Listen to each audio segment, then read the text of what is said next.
Bismillahirrahmanirrahim. Assalamualaikum warahmatullahi wabarakatuh. Innal hamdalillah nahmaduhu wa nasta'inuhu wa nastaghfiruh wa na'udzu billahi min syururi anfusina wa min sayyiati a'malina may yahdihillahu fahuwal muhtad wa may yudlilhu fala hadiyalah. Asyhadu an la ilaha illallah wa asyhadu anna Muhammadan abduhu wa rasuluh. Allahumma shalli wa sallim ala nabiyyina Muhammadin wa ala alihi wa ashabihi wa mawalah. Rabbi shrah li sadri wa yassir li amri wahlul 'uqdatam min lisani yafqahu qawli. Allahumma anfa'na bima 'allamtana wa 'allimna ma yanfa'una wa zidna ilman wa ba'd. Para ikhwan wal akhwat, bapak-bapak, ibu-ibu yang mudah-mudahan dirahmati Allah Subhanahu wa taala. Alhamdulillah, di kesempatan malam ini kita dimudahkan kembali oleh Allah Subhanahu wa taala untuk duduk bersama dalam rangka tawasobil haqqi dan tawasobil sabar. Mudah-mudahan duduknya kita dicatat sebagai amal soleh di sisi Allah Subhanahu wa taala. Salawat dan salam mudah-mudahan tercurahkan kepada Nabi kita Muhammad sallallahu alaihi wasallam, kepada keluarga beliau, sahabat beliau, dan siapa saja yang istiqomah di atas petunjuk Rasulullah sallallahu alaihi wasallam. Kita senantiasa berdoa kepada Allah, mudah-mudahan kita termasuk mereka yang diberi kemampuan untuk bisa istiqomah menapaki petunjuk Rasulullah sallallahu alaihi wasallam. Jamaah sekalian, kita masih di kajian kaifa amalahum an-nabi, bagaimana Nabi Muhammad sallallahu alaihi wasallam berinteraksi dengan orang-orang di sekitarnya, dan kita masuk pada bagian yang kedua, yaitu interaksi dan komunikasi Rasulullah SAW dengan anak-anak beliau. Pada pertemuan yang lalu kita sudah membahas banyak hal, dan kali ini kita masuk pada bab Nabi Muhammad SAW yahutsuha ala qiyamil lail. Di antara bentuk pendidikan Nabi Muhammad kepada putra-putri beliau adalah apa?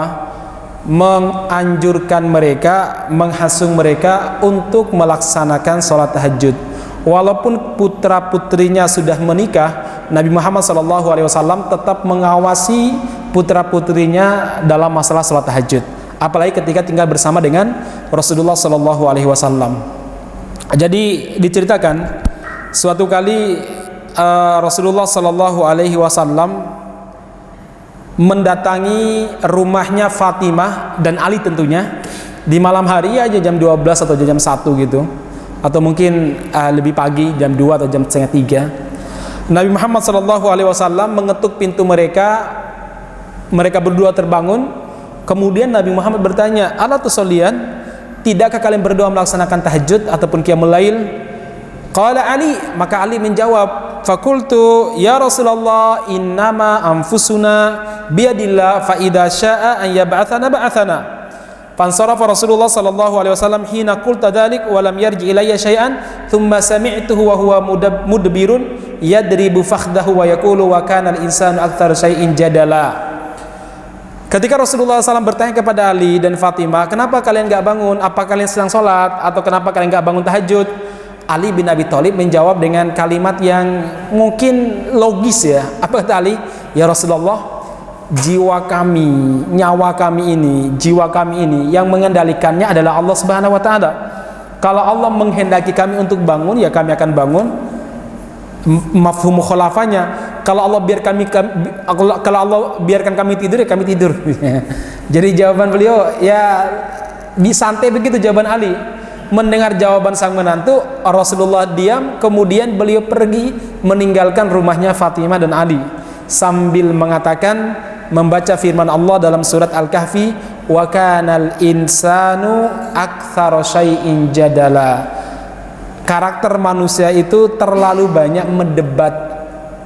Maksudnya apa? Mbok terima nasihat Rasulullah sallallahu alaihi wasallam. Jadi Rasulullah melihat bahwa apa yang dilakukan oleh Ali itu enggak wajar. Seharusnya Ali udah diterima nasihatnya, kemudian tidak perlu yang namanya menjawab pertanyaan dari sang mertua. Imam Ibnu Battal, salah seorang ulama hadis, ketika menjelaskan hadis ini, beliau mengatakan adalah apa? Satu, begitu pentingnya dan urgennya tahajud ataupun qiyamul lail bagi keberlangsungan rumah tangga. Sekali lagi, begitu pentingnya qiyamul lail ataupun tahajud bagi keberlangsungan rumah tangga. Rumah tangga yang dibangun atas dasar saling mengingatkan karena Allah, saling membangunkan untuk melaksanakan tahajud, ini rumah tangga yang insya Allah sakinah, mawaddah, warahmah, langgeng sepanjang masa, jauh dari berbagai macam masalah. kalaupun terjadi cekcok nggak terlalu sering jamaah sekalian. Sekali lagi ini kata Imam Ibnu Battah. Makanya apa? Rasulullah Shallallahu Alaihi Wasallam menghasung sang menantu dan putrinya untuk menjaga qiyamul lail. Salah satunya agar rumah tangga mereka di masa akan datang tetap langgeng dan tidak terjadi perpecahan di antara mereka. Baik, ini satu. Yang kedua jamaah sekalian, perhatian seorang bapak kepada anak-anaknya tidak hanya terbatas ketika mereka belum menikah. Setelah menikah, lepas tanggung jawab atau sama sekali tidak memberikan arahan kepada anak-anaknya. Ini penting jemaah sekalian. Nah, ma'asyiral muslimin yang mudah-mudahan dirahmati Allah Subhanahu wa taala, Rasulullah SAW mengawasi sang anak sampai anaknya sudah menjadi istri bagi Ali bin Abi Thalib, tetap mengawasi tahajudnya, mengawasi ibadahnya, memberikan pengarahan ataupun memberikan masukan-masukan bagi keberlangsungan ibadah mereka. Itu artinya apa Bapak Ibu sekalian? Kita sebagai orang tua, apalagi bapak-bapak, kalau anaknya sudah menikah, bahkan mungkin sampai punya cucu, tetap ada waktu mengingatkan anak sampean, walaupun anak tersebut lebih pintar daripada Anda atau lebih kaya daripada Anda, lebih tinggi jabatannya daripada Anda, tetap yang namanya orang tua dibutuhkan untuk menasihati anak-anak, karena kata orang tua beda sama kata yang lain. Nah, ma'asyiral muslimin yang benar dirahmati Subhanahu wa taala, ini poin yang kedua yang perlu kita pahami, ya, yang perlu kita pahami dari kisah ini. Yang ketiga di sini disebutkan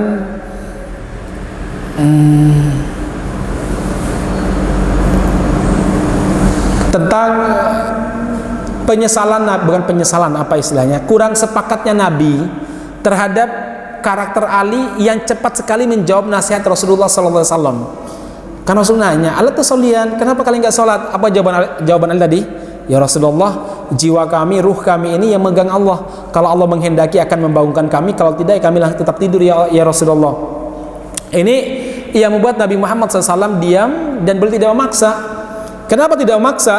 Karena itu adalah ibadah yang sifatnya sunnah. Kalau wajib, pasti Nabi Muhammad SAW akan marah atau Nabi Muhammad SAW akan mengingatkan sang menantu jemaah sekalian. Jadi sekali lagi, tahajud tidak wajib, tapi termasuk ibadah sunnah yang paling muakkadah. Terus yang wajib hanya untuk siapa? Wajibnya sholat tahajud itu hanya untuk Rasulullah SAW. Jadi manusia nggak diwajibkan, hanya saja Rasulullah SAW diwajibkan. Apa hikmahnya? Kata para ulama, inna sanulqi alaika qaulan tsaqila, karena beban dakwah Nabi jauh lebih berat daripada beban yang dirasakan oleh manusia, sehingga Nabi Muhammad lebih membutuhkan kekuatan jiwa yang ekstra, kekuatan mental yang luar biasa untuk menghadapi berbagai macam ujian tersebut. Dan cara untuk melatih jiwa, melatih mental yang kuat, salah satu madrasahnya, sekolah trainingnya adalah apa? Tahajud jemaah sekalian. Ya, makanya Nabi Muhammad diwajibkan untuk tahajud. Beda dengan umumnya manusia-manusia lainnya. Baik jemaah sekalian, itu poin pertama ya, bagaimana kita mendidik diri kita atau anak-anak kita untuk belajar apa? Melaksanakan tahajud. Yang kedua, yang berikutnya ini ya, mura'atuhu masyairi banatihi wa ghadabihi li ghadabihinna. Nabi Muhammad sallallahu alaihi wasallam adalah orang yang sangat menjaga perasaan putra-putri beliau. Bahkan terkadang Nabi Muhammad marah ketika anak-anaknya marah, sedih ketika anak-anaknya sedih. Jadi sekali lagi jemaah sekalian, jangan meremehkan perasaan anak. Walaupun anak darah daging kita, dia lahir dari kita, kita besarkan. Sing nyebok ya kita yang nyebokin, ya kemudian kita yang melayani saat semenjak dia kecil misalkan. Tetapi bukan berarti seorang bapak atau seorang ayah bebas melakukan dan mengatakan apapun kepada anak-anak kita tanpa menjaga perasaan mereka. Sekali lagi, jangan mengesampingkan perasaan anak. Walaupun anak tersebut masih kecil jemaah sekalian, anak kecil itu punya perasaan. Dia akan merasa diberlakukan adil atau tidak adil oleh orang tuanya. Sebagaimana dia bisa menilai orang tuanya itu lembut atau lagi kasar. Sebagaimana dia juga tahu ini orang tua dengan nada seperti itu, nada memarahi apa, nada membenci apa, nada apa.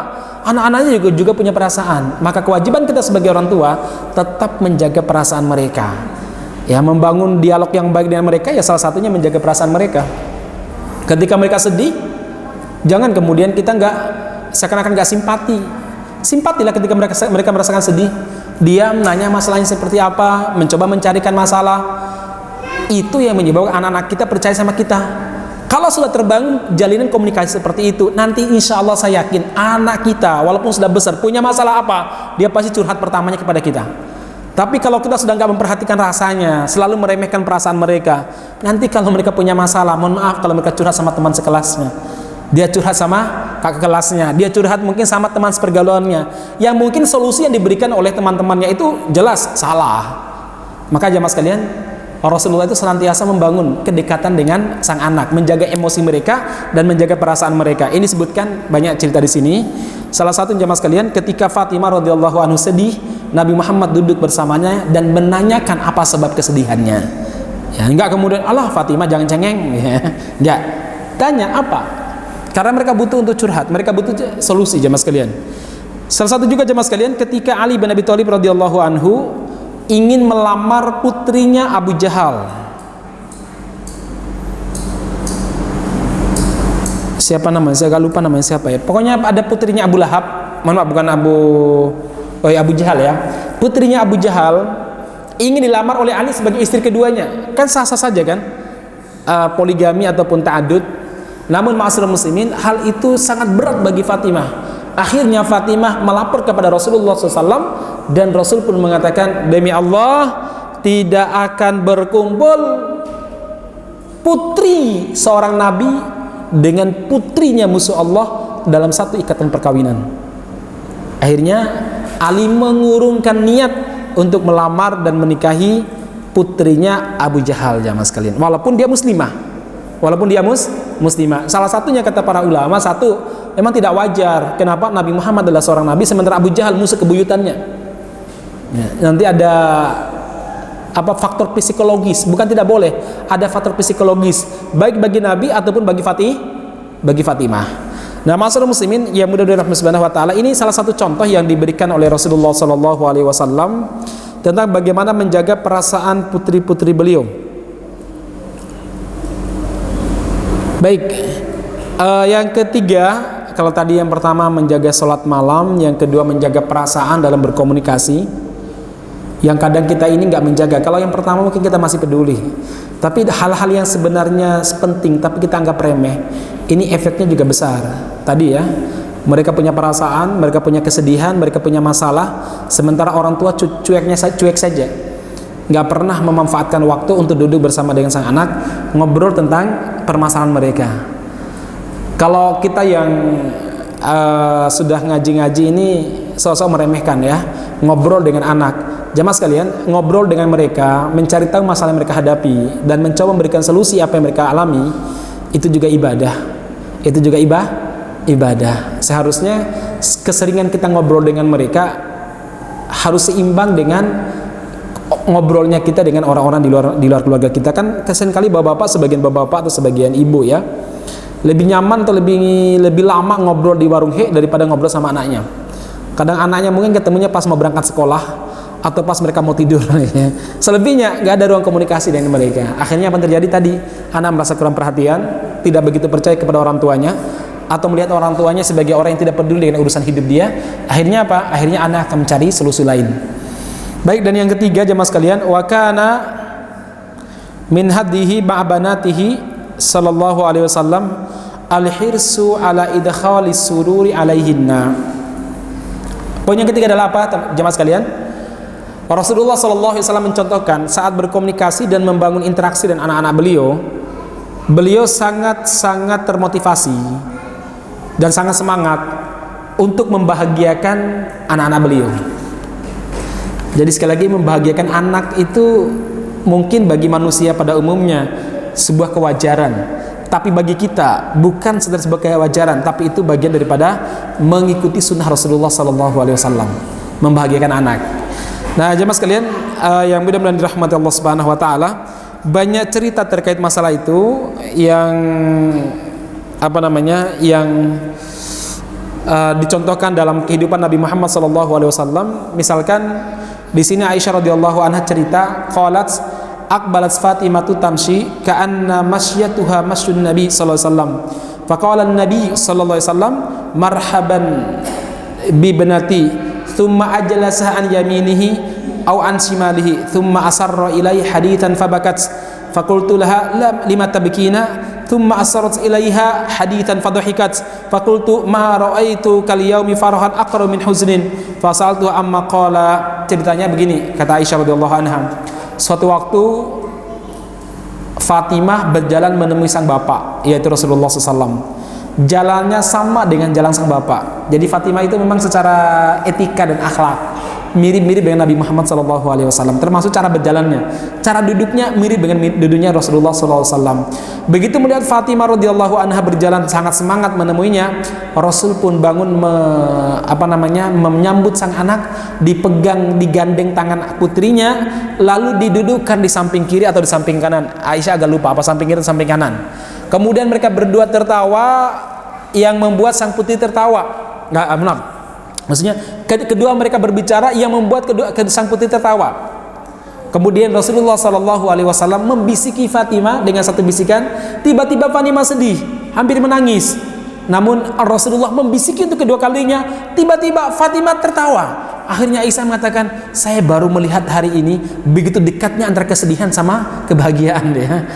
Cepat tertawa dan cepat sedih dan cepat bahagia tertawa. Saya kok baru melihat orang yang kesedihan dan kebahagiaannya itu begitu dekat sekali berpisah ya. Jadi berulang tuh cepat sekali. Kemudian Aisyah bertanya, kenapa kamu tertawa hai Fatimah, dan kenapa engkau menangis? Akhirnya Fatimah mengatakan begini, faqalat innahu asarra ilayya, sesungguhnya Rasulullah SAW membisikiku. Apa kata beliau? Inna Jibril kana yu'aridul Qur'an kulla sanatin marratin wa innahu aradani al-ama marrataini wa la arahu illa hadara ajali wa innaka awwalu ahli baiti lihaqan bi. Rasul mengatakan kepadaku, wahai Aisyah, bahwa Jibril biasanya hampir tiap Ramadan itu datang kepadaku khataman Al-Quran sekali sama Jibril, sama saya sama Jibril. Tapi tumben tahun ini Jibril khataman sama saya 2 kali. Ya Aisyah, saya merasa itu pertanda bahwa ajalku telah dekat, tahun depan aku nggak menemukan Ramadan lagi. Paham ya? Akhirnya Fatimah pun menangis. Tiba-tiba Rasul memegang lagi aku dan dia mengatakan begini, kata Fatimah. Dia mengatakan, ama tardoin. Sebentar, lanjutan hadisnya. Ya Fatimah, aku merasa bahwa ajalku semakin dekat. Mungkin tahun depan aku nggak ketemu Ramadan, karena tilawah Al-Qur'annya dirapel Ramadan tahun ini di jamaah takdim kalau bahasa kita ya. Karena saya merasa mungkin tahun depan saya meninggal ya Fatimah. Ya Fatimah, sesungguhnya keluargaku yang paling cepat menyusulku adalah engkau. Yang paling cepat menyusulku siapa? Engkau ya Fatimah. Kemudian Fatimah menangis. Tiba-tiba Rasulullah membisiki lagi. Apa kata Rasulullah SAW? Amatardain antakuni sayyidatan nisa'il jannah. Fatimah, apa kamu tidak rela kamu menjadi pemimpin ratu dari semua ratu di surga? Artinya pemimpin wanita surga adalah engkau. Aw nisa'il mu'minin, atau nanti kamu akan menjadi pemimpin semua wanita-wanita yang beriman. Kemudian hal itu membuat Fatimah bergembira, fadhahiktu laka. Kemudian saya pun tertawa, senang saya. Gak apa-apa, cepat menyusul Nabi, tapi mendapatkan kenikmatan yang belum pernah dirasakan di dunia ini. Inilah yang buat aku tertawa ya Aisyah. Baik jemaah sekalian, jadi sekali lagi Nabi Muhammad SAW ya melakukan hal-hal yang membuat anak-anak beliau senang. Nah, apapun jemaah sekalian, kalau kita gampang ya belikan permen bagi anak kita yang kecil ya, menghadiahkan baju, ngajak jalan-jalan, hal-hal yang sebenarnya bagi kita sesuatu yang wajar seorang bapak membahagiakan anak atau seorang ibu membahagiakan anak. Tapi kalau dilihat dari sisi tarbiyah Nabi Muhammad SAW, itu bagian daripada contoh Nabi. Agar apa? Agar terbangun sekali lagi komunikasi yang baik antara bapak dengan anak, antara anak dengan orang tua, dengan ibu. Sehingga kalau ada masalah apa-apa jamaah sekalian, saling terbuka. Saling terbuka. Kan terkadang anak tuh lebih percaya temannya daripada orang tuanya. Dia lebih percaya tetangganya daripada orang tuanya. Kadang seperti itu. Apa masalahnya? Tadi komunikasi kurang begitu lancar antara sang anak dengan sang bapak. Cara berkomunikasi nggak melulu dinasehati. Bahkan mungkin anak apalagi usia SMA, dinasehati ngelawan biasanya. Usia 3 SMP itu dinasehati itu malah nggak masuk. Ya. Apalagi nasihatnya dengan kata marah-marah, wah lebih nggak masuk lagi jemaah sekalian. Nah, apa yang bisa dilakukan? Cara komunikasi Nabi macam-macam tadi, menyuruh kebaikan. Yang berikutnya tadi adalah apa? Menjaga perasaan mereka. Yang ketiga, bagaimana membahagiakan mereka. Cara membahagiakan mereka ngajak makan malam atau cari mie ayam. Ya, di malam hari misalkan. Itu cara komunikasi yang baik. Mungkin saat itu belum ngomong. Ya, besoknya baru bisa ngomong dengan mereka. Ma'asyiral muslimin yang berada di rahmat Subhanahu wa taala, saya kemarin ditanya oleh seorang ibu, pas saya ngisi di Masjid Kota Fatimah Ahad kemarin. Ada ibu-ibu datang kepada saya nangis. Semoga Allah beri hidayah kepada beliau. Selama 30-an tahun beliau menikah, suaminya kafir. Dan dia baru tahu hukumnya tidak boleh baru berapa 3 atau 2 tahun sebelum itu mungkin ya. Baru tahu ya, baru 2 tahun sebelumnya. Maksud 2 tahun akhir-akhir ini baru dia tahu hukum itu. Akhirnya dia minta cerai. Tapi yang membuat dia sedih adalah apa? Putri beliau yang sekolah di sebuah pondok itu malah lebih dekat dengan ayahnya daripada dia, sementara ayahnya ini Katolik, dia bilang Katolik Ustaz. Dan akhirnya ngajak, ya berupaya untuk mempengaruhi dia ya. Ya, saya udah nasihati macam-macam. Saya bilang, Bu, anak usia SMA, ini anak udah SMA kelas 3 kan ya. Anak usia SMA itu nggak bisa dinasihat seperti itu. Apalagi mungkin mereka merasa kita tidak bisa memberikan kenyamanan bagi mereka. Sebagaimana Ustaz, udah buat nyaman dulu aja. Apa yang dia mau dekati aja.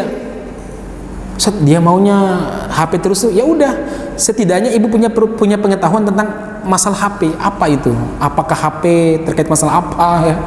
Ya, mungkin misalkan dia suka ngegame, Anda minimal harus mengetahui nama gamenya, ini game jenis apa, sehingga ketika ngobrol sama anak tuh nyambung. Saya kadang baca terkait masalah game itu bukan karena saya pinter game atau pengen main game, enggak.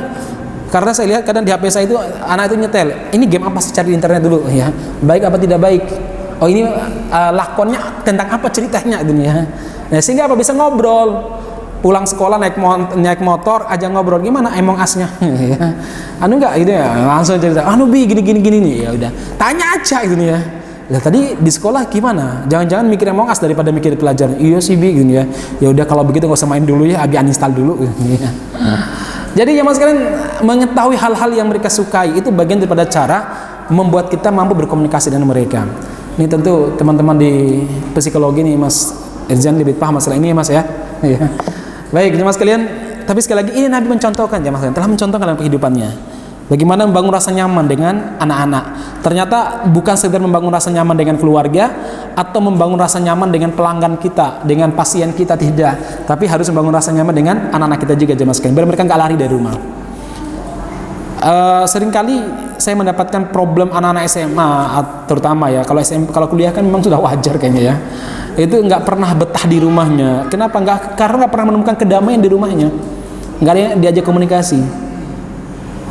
Mau bicara apa, ketika dia curhat mamanya marah-marah atau bapaknya cuek aja misalkan ya.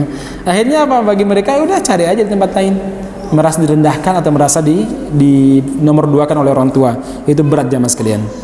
Baik, kemudian berikutnya jamaah sekalian, yang keempat, wa kana yahutsuha ala dzikri wad du'a. Kalau tadi berbicara masalah qiyamul lail ataupun tahajud, Nabi Muhammad SAW juga mentarbiyah anaknya untuk terlatih dan menjadikan zikir serta doa sebagai habit, sebagai apa namanya, sebagai kebiasaan mereka. Orang terbiasa berdoa itu pasti baik deh insya Allah. Orang terbiasa berdoa itu pasti baik. Kenapa? Dia masih ingat Allah Subhanahu Wa Taala. Orang terbiasa berzikir, insya Allah pasti baik jemaah sekalian. Kenapa? Karena Allah akan bersama dengan dia. Jadi jangan khawatir kalau anak kita itu belum bisa apa-apa, tapi dia punya apa namanya, belum punya skill apa-apa atau yang memadai, tapi dia punya kebiasaan berdoa, berzikir, berserah diri kepada Allah Subhanahu Wa Taala. Itu merupakan sebuah kedewasaan yang luar biasa itu.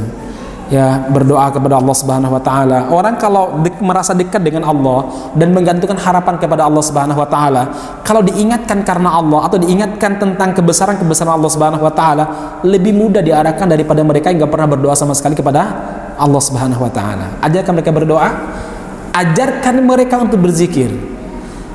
Rasulullah sallallahu alaihi wasallam suatu waktu berkata kepada Fatimah radhiyallahu anha. Apa kata beliau? Ya Fatimah, ma yamna'uka an tasma'i ma usiki bihi.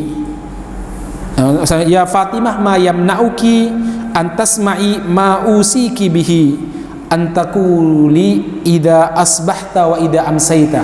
Ya Fatimah, tidakkah kamu ingin mendengarkan sebuah nasihat dariku? Nabi enggak bilang dengerin ya, enggak, tapi mencoba menawarkan. Ternyata itu juga sebuah penjaga perasaan zaman, cara komunikasi yang baik. Soalnya orang kalau sering doktrin dianggap sebagai orang yang terlalu terlalu otoriter. Kan ada sebagian tipe orang tuh doktrin sifatnya. Mas, yuk dengerin yuk, ayo ikut pengajian ya. Ayo mas, ikut pengajian mas. Sesekali dengan gaya tawar, walaupun sama-sama tujuannya. Tujuannya apa? Agar mereka mau berbuat kebaikan. Sama Nabi Muhammad SAW bisa saja ngomong gini sama Fatimah, Fatimah dengerin ya, aku mau nasihati kamu, ya. Bisa saja, tapi beliau mengungkapkan kalimat lain, ya Fatimah, ma yamna'uki antas ma'i usiki bihi. Ya Fatimah, apa kamu ada waktu untuk mendengarkan wasiat atau nasihat untukmu dariku? Ya Fatimah, hendaklah setiap pagi dan sore jangan lupa baca zikir ini. Apa zikirnya? Allahumma ya hayyum ya qayyum birahmatika astaghith aslih li sya'ni kullah wa la takilni ila nafsi tarfat ainin. Ya hayyu, ya Allah yang maha hidup. Ya qayyum, ya Allah yang maha berdiri sendiri. Subhanallah, nama Allah itu al-hayyu, maha hidup. Kalau anda berharap kepada zat selain Allah, pasti mati jemaah sekalian. Dia punya keterbatasan untuk memberikan dan mewujudkan harapan untuk kita. Tapi kalau kita memberikan harapan kepada Allah, mengharap kepada Allah, Allah itu al-hayyu, maha hidup, nggak pernah mati. Al-qayyum, dan maha berdiri sendiri, tidak butuh siapa-siapa. Artinya apa? Ketika Allah mengijabahi apa yang kita minta, atau memberi apa yang kita minta, atau menakdirkan sesuatu untuk kita, Allah melakukan semuanya tanpa tendensi. Sekali lagi apa? Tanpa tendensi macam-macam. Bukan agar anaknya jadi wali kota, atau anaknya jadi menjadi menteri, tidak jamaah sekalian. Kalau Allah itu berbuat qayyum, tidak punya kepentingan. Apa? Allah nggak punya kepentingan pada kita. Beda sama manusia. Manusia itu punya kepentingan. Saat dia memberi, punya kepentingan, minimal kepentingan akhirat dia, ya, supaya dia dapat kebaikan, supaya dia dapat pahala. Ya hayyum ya qayyum birahmatika astaghith. Ya Allah yang maha hidup, yang maha berdiri sendiri, dengan rahmatmu aku memohon pertolongan.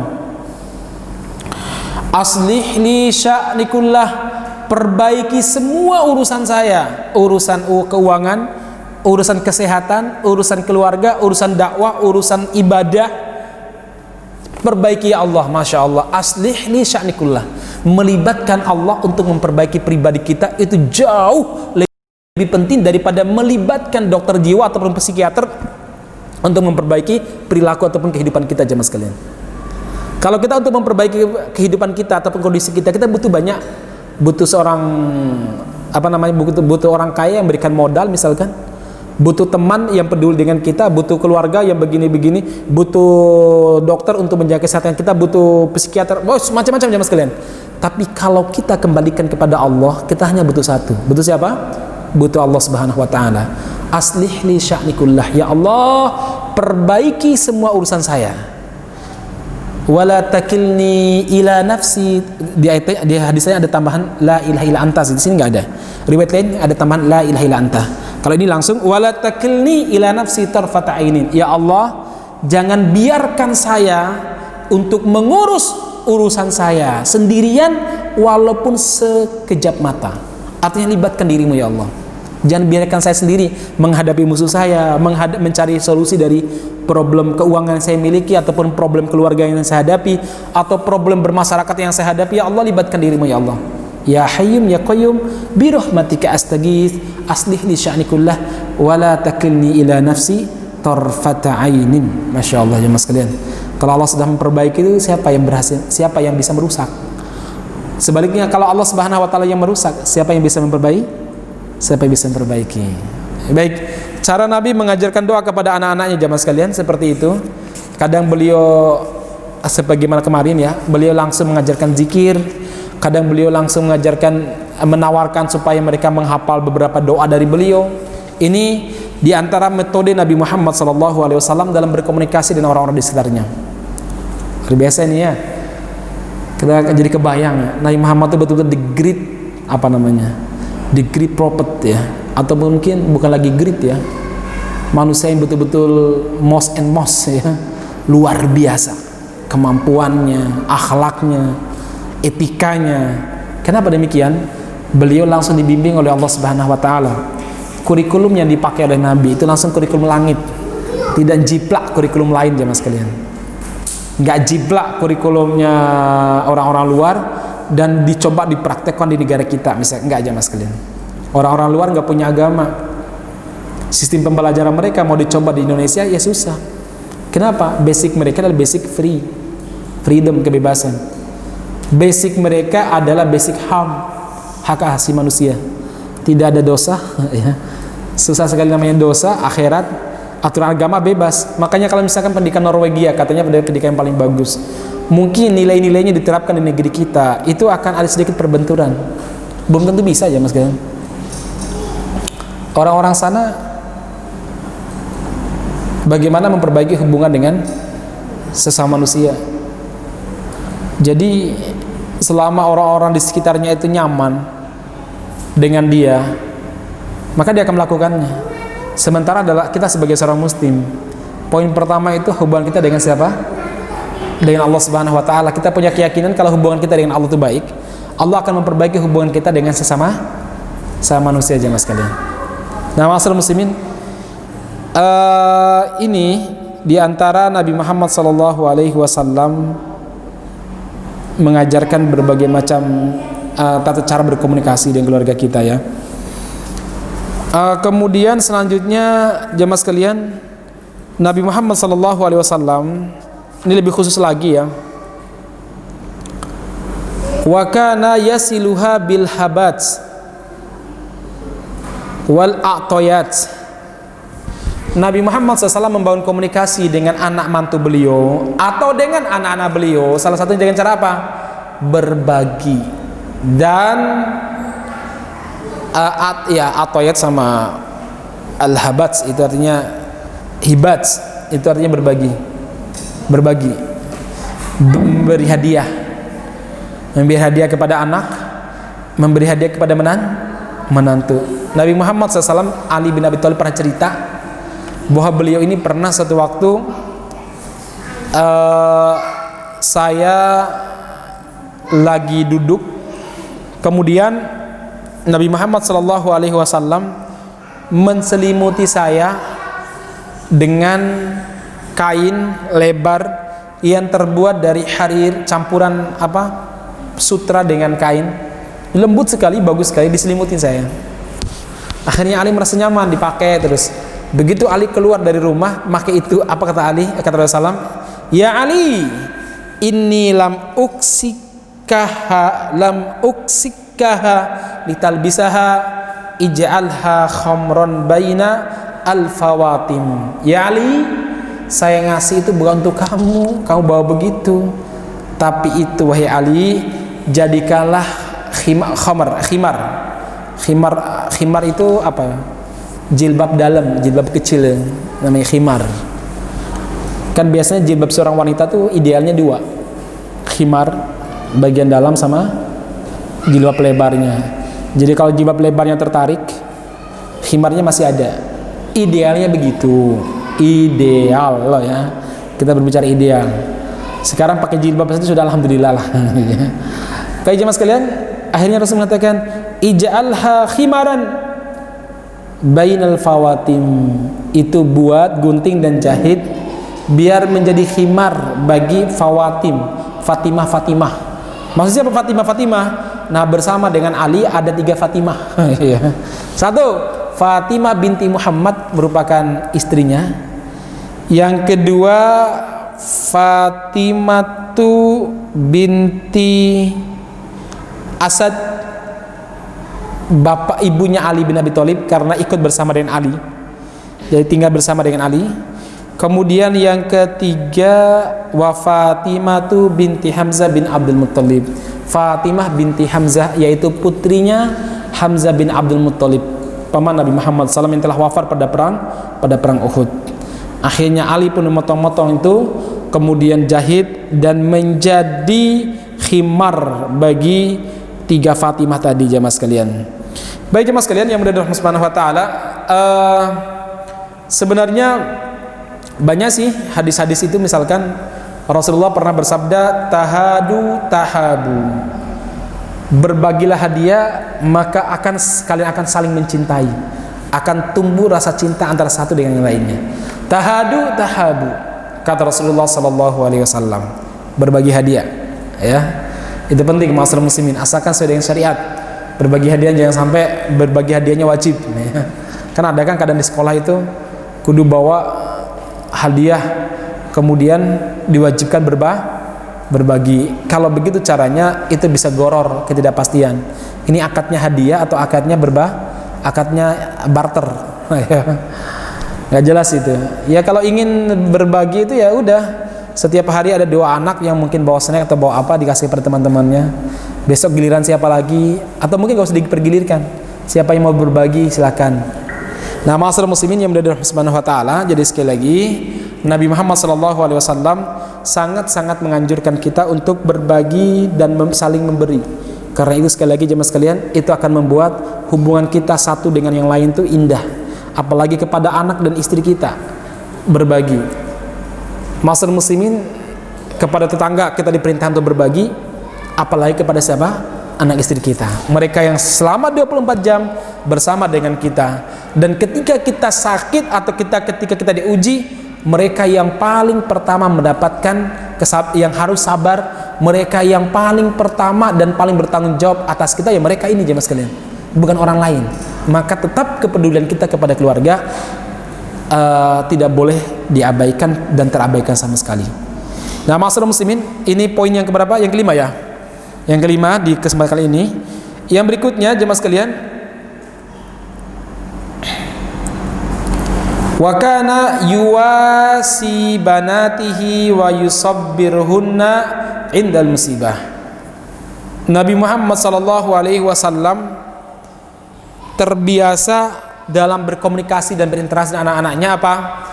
Senantiasa mensupport anak-anaknya dan menganjurkan mereka, mengajarkan kepada mereka bagaimana bersabar ketika musibah. Ya, sekali lagi Nabi Muhammad SAW senantiasa mensupport anaknya di saat mereka menghadapi musibah, disupport ya. Kemudian mengajarkan mereka untuk bersabar dari musibah tersebut. Ini penting jamaah sekalian, karena kadang kesembuhan seseorang itu bukan karena, ataupun ketenangan jiwa dia bukan karena dia mendapatkan harta, tapi terkadang karena apa? 1, 2, 3 nasihat yang kita kirim. Apalagi orang-orang kaya, kalau sakit itu jadinya makanan itu nggak begitu mereka butuhkan, bahkan uang nggak mereka butuhkan, tapi mereka butuhkan biasanya doa, support, semangat dari kita. Saya kalau teman-teman yang sakit itu kita telepon, ambil 1-2 hadis terkait masalah sakit, bacakan, rekamkan, wow, semangat mereka nyawa sekalian. Terima kasih Ustaz, terima kasih ya Mas, ini saya dengarkan terus-terus ini. Dulu ada cerita itu, teman saya katanya udah parah ya di Muarli itu, COVID, udah putih lah mungkin paru-parunya itu.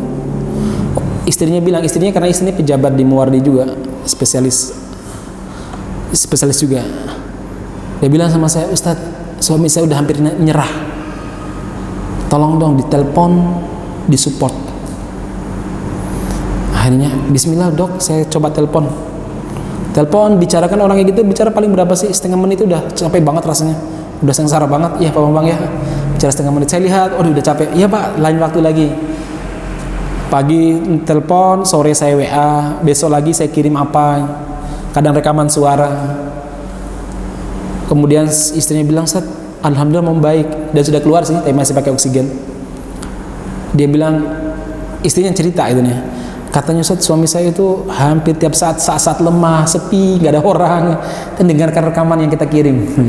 Kan temannya cuma HP ya, dengarkan rekaman yang kita kirim, dengerin hadis atau ayat. Mungkin mereka udah hafal mungkin loh ya, cuma mungkin tadi ada orang yang perlu mengingatkan masalah itu. Ustaz juga demikian kadang-kadang. Kemana ada teman ibu-ibu penanggung jawab pengajian sakit, katanya patah kakinya, nggak tahu jatuhnya kayak apa. Gue sampai patah kaki tuh, jatuhnya kayak apa, kepleset Ustaz, lu kepleset kok sampai patah kaki, sampai apa namanya, sampai pens macam-macam tuh, nggak tahu Ustaz gimana ceritanya itu. Ya sudah, kita kirimin doa dan beberapa hadis. Dia bilang, Ustaz, ini yang saya butuhkan hari ini seperti ini betul-betul menyemangati, karena dia orang kaya, dikirimin uang paling berapa sih kita mampu lah itu buat apa namanya, buat beli gorengan dia mungkin kan gitu. Mending kirimin doa ya, kirimin hadis yang itu memotivasi dia untuk kembali semangat untuk sembuh. Baik masyarakat muslimin, jadi sekali lagi Nabi Muhammad SAW ini mengajarkan kepada kita, di saat anak kita menghadapi masalah, jangan remehkan masalah mereka, dengarkan tangisan mereka, usap air mata mereka walaupun mereka udah besar. Sebenarnya bagi seorang bapak bisa saja kan jadi orang arogan atau ibu bisa arogan, nangis, cengeng, gampang aja sebenarnya. Tapi Rasul nggak mengajarkan demikian jemaah sekalian. Ya, dengarkan, beri nasihat kepada mereka. Tadi anak saya itu sehari nggak bisa bangun karena tadi pagi sunat. Nangis terus ya. Aduh, saya ada rapat SKS untuk menentukan kepemimpinan setelah Ustadz Mu'in wafat ya. Wah, macam-macam, sibuk sekali ya. Tapi saya dengarkan, mau apa? Saya ingin ikut Abi. Oh, nggak bisa ikut Abi, kamu berdarah nanti ya. Ya, dengarkan dia nangis ya. Sebenarnya kita juga ribet juga. Ini bapak Abi mau pergi, ditelepon sama panitia. Ayo Ustadz, udah memulai ke acaranya itunya. Tapi sedikit meluangkan waktu untuk mereka, karena kan sunat itu cuma sekali dalam setahun. Saya pikir sunat itu cuma sekali dalam sekali dalam seumur hidup ya. Akhirnya saya dengerin aja, walaupun saya agak telat sedikit, saya sampai sana ternyata belum mulai juga. Saya telat sedikit. Dengarkan apa yang mereka ucapkan, dengarkan kesedihan mereka, rasa sakit yang mereka rasakan, apalagi obat biusnya habis. Waduh, terasa banget tuh sakitnya ya. Bapak saja yang kena silet aja sakitnya luar biasa, apalagi kulitnya yang kepotongkan begitu jamaah sekalian ya. Nah, di sini ada cerita ketika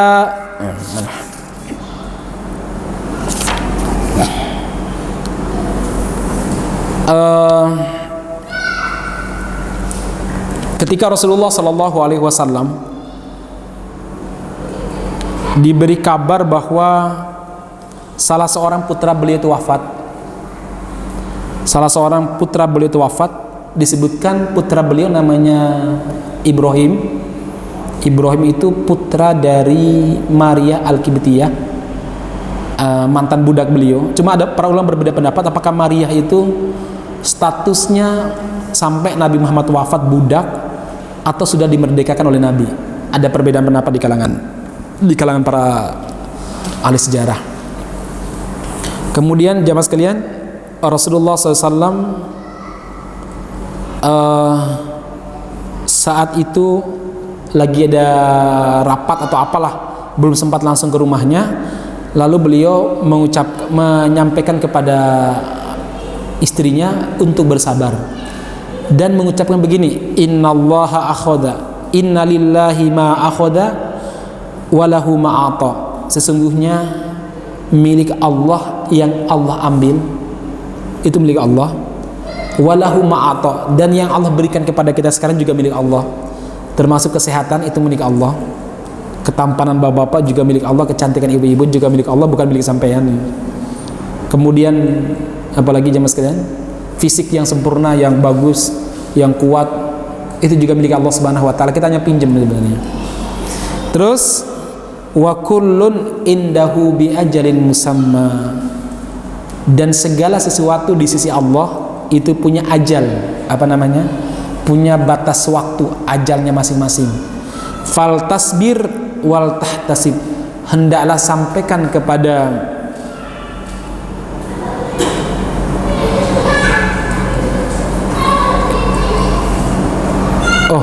mohon maaf, ini bukan kisah Ibrahim ya. Ini kisahnya arsalat ibnatun Nabi sallallahu alaihi wasallam inna ibnan li'ah. Ini bukan kisah Ibrahim ya. Yang kedua ini kisah Ibrahim, saya agak lupa tadi. Maka saya ini kok hadisnya gini ya. Ini kisahnya ada salah satu cucu beliau meninggal. Ini bukan Ibrahim ya. Nanti Ibrahim yang kedua ya. Cucu beliau meninggal. Jadi putri beliau kehilangan anaknya, kemudian meminta orang untuk memberitahu Nabi Muhammad SAW bahwa cucunya meninggal.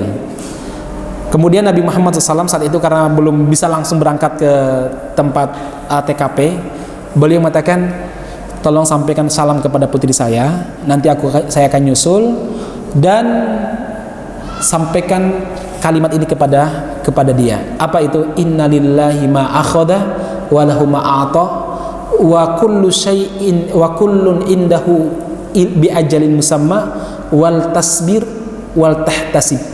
Sampaikan kalimat ini kepada putriku bahwa sesungguhnya milik Allah yang Allah ambil itu milik Allah, bukan milik putri saya, dan milik Allah yang masih tersisa.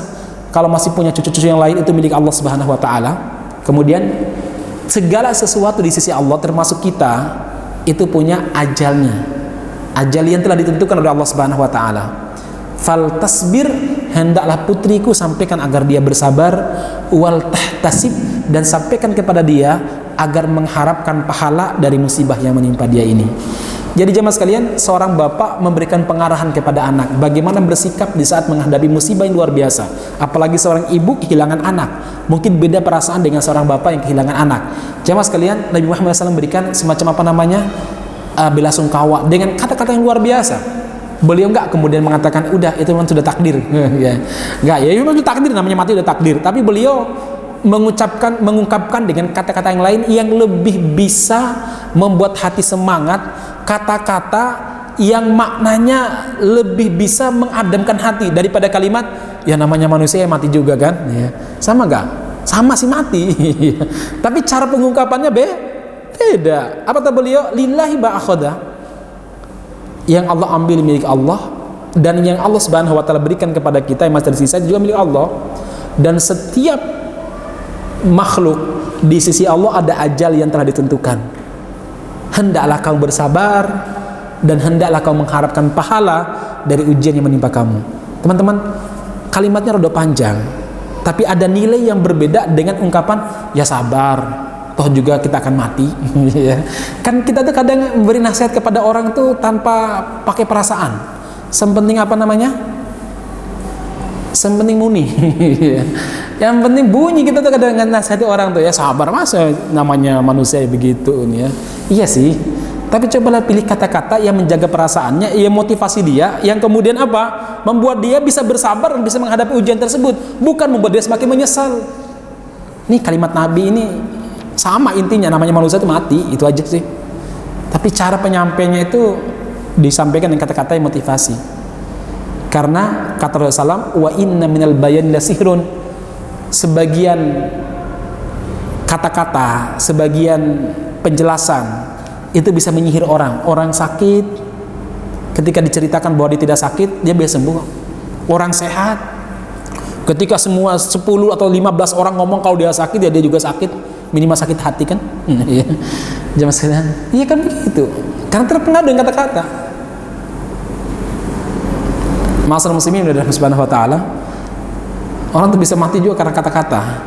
Nah makanya ma'asyiral muslimin, ini Rasul tahu bahwa kata-kata itu punya kekuatan. Sekali lagi, kata-kata punya kekuatan. Maka beliau memilih kata-kata yang memberi kekuatan. Sama-sama maknanya manusia mati, tapi cara penyampaiannya dengan kekuatan memotivasi, kekuatan untuk bersabar, dan kekuatan untuk husnudzon kepada Allah Subhanahu wa taala. Jadi seakan-akan kamu yang milik Allah, anakmu yang masih sisa juga milik Allah. Kalau Allah mengambil apa yang dimilikinya, ya kita nggak usah marah, kita bersabar dan mengharapkan pahala karena telah membesarkan amanah Allah Subhanahu wa taala. Ibarat begitulah jemaah sekalian. Baik jemaah sekalian yang mudah-mudahan rahmat Subhanahu wa taala, ini beberapa hal yang bisa kita contoh, mudah-mudahan, terutama yang sudah punya anak. Yang belum punya anak didengerin dulu ya. Kalau yang sudah punya cucu ya dipraktekkan Pak, kan masih punya anak juga Pak ya. Ini bisa kita praktekkan bagaimana membangun komunikasi. Dan saya itu semakin membaca dari halaman per halaman, semakin kagum dengan kepribadian Nabi Muhammad SAW. Semakin terasa keagungan beliau dalam mendidik ma'asyiral muslimin ya, semakin agung. Demikian kita akhiri dengan doa kafaratul majlis. Subhanakallahumma rabbana bihamdika asyhadu an la ilaha illa anta astaghfiruka wa atubu ilaik. Walhamdulillahi rabbil alamin. Assalamualaikum warahmatullahi wabarakatuh.